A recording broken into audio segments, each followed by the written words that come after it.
শেখ হাসিনার আমলের চাইতে হয়তো মানুষ আমরা কিছুটা স্বাধীনতা ভোগ করছি। ঐক্যমত কমিশনের যারা দায়িত্বে আছেন, দেখা গেল যে বিএনপি যেটা স্বাক্ষর করেছে ওই পাতা নেই, অন্য পাতা সেখানে যুক্ত হয়েছে।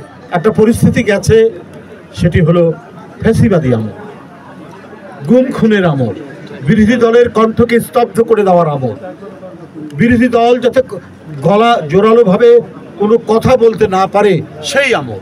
মানুষ ফিস ফিস করে কথা বলেছে। একটা এলাকায় একটা গ্রামে কত রাজনৈতিক দল থাকতে পারে, কিন্তু একটি রাজনৈতিক দলের ভয়ে কেউ জোরে কোনো কথা বলতে পারেনি।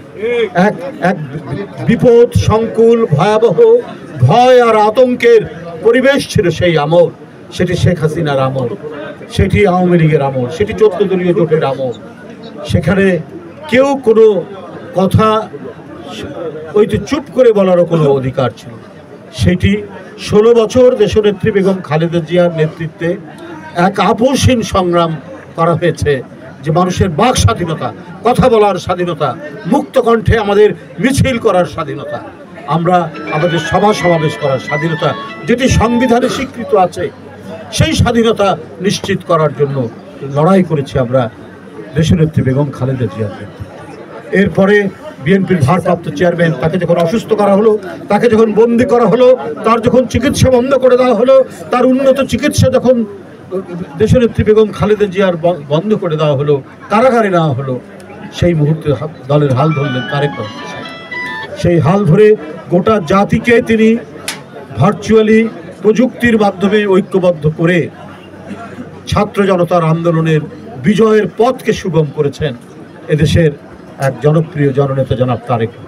5ই আগস্ট সেই ভয়াবহ রক্তপিপাসু শেখ হাসিনার পতন।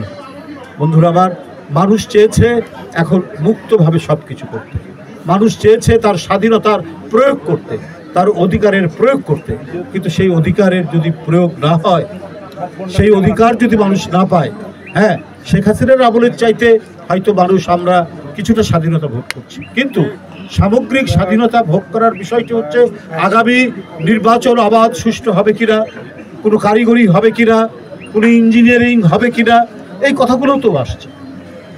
আজকে জুলাই জাতীয় সনদ 2025 স্বাক্ষর হলো।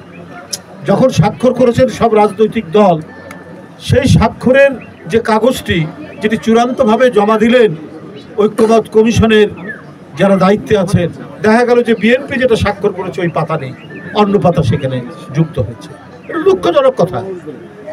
ডক্টর ইউনূস সাহেবকে সবাই সম্মান করে, তিনি একজন গুণীজন, তার নেতৃত্বে যে সরকার, তাকে তো বিএনপি সহ আন্দোলনরত সব দল তাকে সমর্থন করেছে।